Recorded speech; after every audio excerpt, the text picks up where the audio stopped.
Oke, di sini. Iya. Ini dia. Oke. Ya, assalamualaikum warahmatullahi wabarakatuh teman-teman. Ketemu lagi di channel Jong Bakti dan ya baru saja mungkin teman-teman lihat di sini ada sebuah buku ya. Jadi, nah hari ini saya mau coba share ke kalian semuanya mengenai apa isi buku itu. Ya, ini adalah buku manual book khusus untuk Honda City Z. Tapi kayaknya sih di situ bisa juga berlaku untuk Honda yang seumuran lah ya. Minimal di situ ada beberapa hal yang hampir mirip. Oke, jadi mau tahu isinya seperti apa? Simak terus videonya. Jangan lupa untuk subscribe jika yang baru mampir ya, dan like videonya, beri komentar dan nyalakan tombol loncengnya. Oke, let's do it.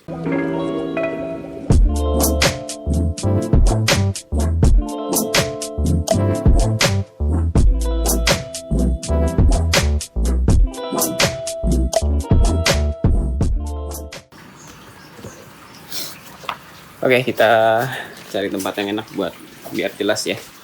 Ini kayak enak nih, berantakan banget gini. Anak-anak belum selesai diberesin mainannya. Oke. Nah, jadi ini adalah buku manual book untuk Honda City. Ya, tapi ini City Z, tapi ini juga berlaku untuk Honda City dari tahun 98 kalau nggak salah ya, tahun mulai sampai City 2002. Dan ini juga bisa juga untuk Honda yang lain yang mungkin bisa dibilang yang umurnya itu nggak jauh-jauh beda dengan City Z ya, tahun 90 sekian lah sampai 2000-an. Nah, kebanyakan mungkin teman-teman ya atau orang kebanyakan itu beli mobil sudah tidak dapat ini. Ya, jarang ya mobil yang kita beli di umur-umur yang sudah tua itu dapat manual book. Ada yang jual juga ya di toko online, tapi harganya kalau yang saya lihat sih antara 100.000 ke atas lah, 130-an sampai yang orinya sampai 300 ribuan kalau nggak salah. Ya, teman-teman bisa cari, coba cek di toko online. Nah, ini kebetulan dari teman saya pengguna City Z juga. Belum lama saya ketemu dengan Agan Uzi ya. Makasih banget ya Agan Uzi udah minjemin bukunya nih, sekaligus buat di-share ke teman-teman. Kali aja teman-teman ada yang pengen tahu sebenarnya tuh cara perawatannya. Kita coba bahas tentang perawatannya dulu kali ya. Di sini ada beberapa halaman. Ya, nanti kita bahas. Paling enak sih tentang perawatannya. Kalau yang lain-lain sih gampang lah ya. Di sini ada keamanan, terus instrumen, alat-alat. Saya yakin teman-teman sudah paham keistimewaan dan kenyamanan sebelum mengemudi, ngapain aja ya mengemudi. Nah, ini bagian ini mungkin yang kita coba bahas. Terus perawatan luar, kalau ini hal-hal yang bisa dilakukan ya tanpa melihat manual book. Kalau yang lainnya sih, tapi kalau yang perawatan kan biasanya nih standar pabrikannya gimana sih. Oke, langsung aja kita ya sambil kita lihat-lihat ya. Nah, ini umum ya, cara pasang sabuk pengaman dan lain itu umum kayak gitu.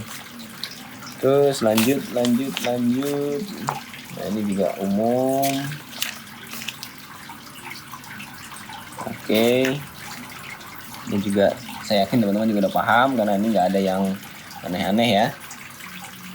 Instrumennya juga nggak macam-macam lah untuk Honda City Z. Nah, ini Dynamatic kayak gini ya. Oke, kita lanjut ke halaman 71 tadi. Jadi mungkin teman-teman ada yang artinya gimana sih cara perawatan Honda City Z ya, sesuai dengan pabrikannya.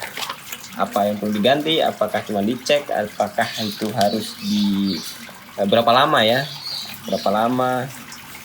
dia digantinya gitu ya, sesuai dengan pabrikannya. Selama ini kan kita kalau yang belum tahu nih menurut bengkel menurut katanya informasi dari orang-orang, tapi kita lihat kitabnya langsung.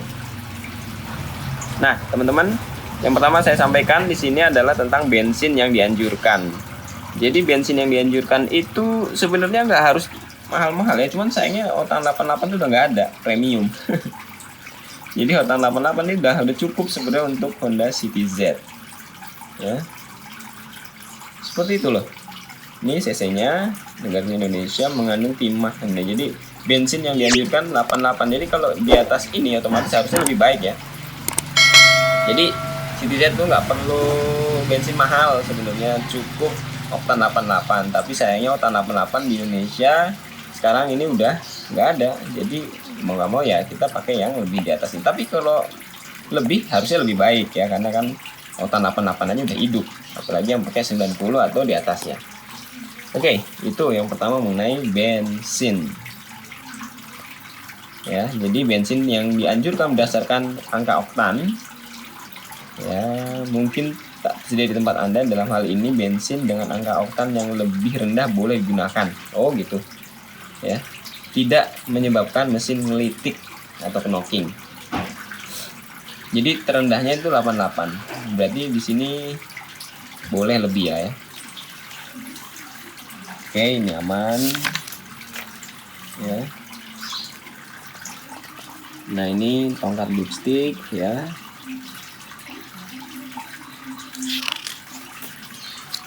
Nah, jadi oli itu ada di antara ya ini. Nanti kita lihat ya. Oke. Ya, tapi teman-teman juga boleh kalau seandainya nanti ada hal-hal yang mau ditanyakan mengenai buku manual book ini, nanti boleh silahkan berkomentar. Nah, tapi poinnya hari ini saya mau share ke teman-teman mengenai perawatan aja deh. Nah ini ya, ini mungkin simpel sedikit-sedikit saya coba liatin isinya.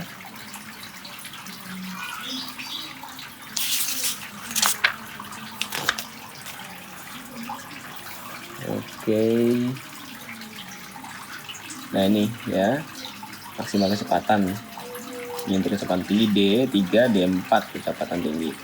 Itu untuk yang G2, tuasnya D2 itu cuma 124. Oke, nanti boleh teman-teman silakan tanya kalau mau dijelaskan lebih lanjutnya. Tapi saya mau fokus coba mana halaman 71. Nah ini dia. Nah ini ada merawat mobil Honda Anda secara teratur adalah cara yang terbaik untuk melindungi mobil Anda. Anda akan merasa lebih aman, lebih hemat, bebas kesulitan mengemudi. Bagian ini memuat daftar bagian-bagian yang harus diperiksa secara teratur dan menjelaskan cara pemeriksaannya. Juga rincian beberapa perawatan sebenarnya yang dilakukan. Oke, ya ini yang dapat dikerjakan sendiri. Nah ini untuk ngecek segala macam itu bisa sebenarnya ngerjain sendiri. Apa aja sih? Yaitu jadwal perawatan, ya. Terus catatan perawatan yang diperlukan, pemeriksaan berkala, letak cairan atau oli mesin. Nah ini ada nanti kita coba satu-satu ya. Sistem pendingin, air radiator, menambah air radiator, bahkan sampai air menyemprot kaca, air transmisi.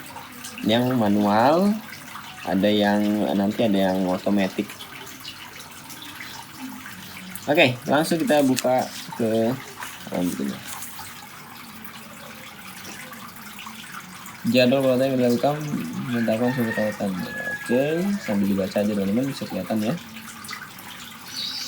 Hindari memakai mobil dalam melebihi batas beban. Ya, itu wajar lah ya. Kita nggak boleh ya melebihi batas beban. Jalankan mobil Anda pada jalan yang layak dengan kecepatan batas jalan yang resmi. Oke, nanti di sini. Oke, nah ini tabelnya teman-teman. Jadi yang pertama itu G itu ganti, P itu periksa. Setelah pemeriksaan bersihkan, setel, isi atau tambahkan, perbaiki atau ganti bila perlu. Ya, gimana nih maksudnya? G itu ganti, P itu periksa, nanti kan ada di sini. Tapi kalau P periksa itu setelah pemeriksaan bersihkan. Kalau bersihkan terus habis itu di setel. Kalau untuk yang perlu diisi atau ditambahkan. Perbaiki kalau memang masih bisa diperbaiki atau diganti bila perlu. Nah itu penjelasan P kayaknya. Oke, nah ini sekarang perawatan yang dianjurkan pada jadwal tertulis itu kali 1000 km ya teman-teman. yang atas tuh 1000 km, yang ini bulan. Berarti kalau yang atas tuh misalnya 20 berarti 20.000 km. Ini 40.000, 60.000, 80.000, 100 sampai 200. Sementara yang ini bulan, 12 bulan. Jadi ada maksimalnya ya. Maksimal itu 20.000 km dan di sini maksimal bulannya 12 bulan. Yang ini 40.000 km ini maksimal bulannya 24. Jadi gitu loh. Kalau perawatan tuh bisa kita hitung dari maksimal kilometer atau waktunya. Kalau kilometernya belum nyampe tapi waktunya sudah sampai, berarti tetap harus dilakukan pemeriksaan atau perawatan. Oke, apa aja? Yang pertama kita lihat ganti oli mesin dan oli filter. Ini satu paket nih. Ganti oli mesin atau oli filter. Ini setiap 5.000 km atau 6 bulan. Berarti teman-teman, ganti oli mesin dan oli filter itu satu paket. Sementara ini kalau nggak salah ya, ada bengkel yang bilang ya 2 kali ganti oli, 1 kali filter. Ternyata di manual booknya itu ganti oli mesin dan oli filter itu setiap 5.000 km atau 6 bulan ya. Kalau misalnya 5.000 belum nyampe tapi udah 6 bulan, ganti. Misalnya belum 6 bulan tapi sudah 5.000, ganti. Nah, itu ya. Dan lihat di sini, ganti oli dan oli filter. Semakin sering ya, mungkin filter oli kan tugasnya menyaring oli. Udah gitu mobil ini kan juga bukan mobil muda lagi. Pasti hasil apa ya istilahnya, olinya pun akan berbeda dengan mobil-mobil yang masih baru ya. Gesekannya pun pasti lebih banyak. Makanya ini waktu masih baru aja disuruhnya ganti oli filternya setiap ganti oli mesin, berarti sekarang pun demikian. Nah coba deh teman-teman, silahkan nanti boleh berkomentar apakah setuju dengan ini. Harganya juga gak mahal sih, cuma 35.000 atau sampai 40.000. Oke, yang kedua ganti saringan udara. Di sini ternyata bersihkan setiap 10.000, itu bersihkan ya, ganti setiap 20.000 km.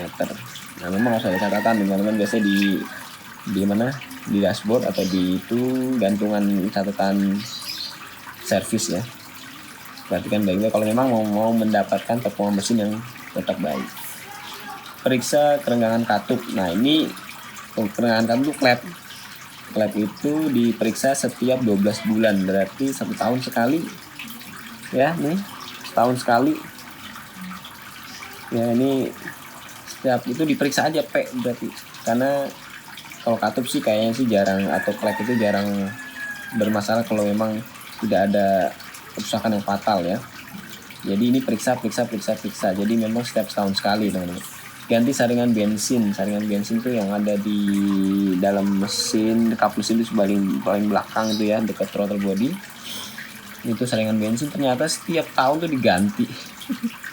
Saya belum ganti, baru selama 6 tahun, selama 5 tahun kayak baru ganti sekali. Ternyata ini setiap tahun perlu ganti.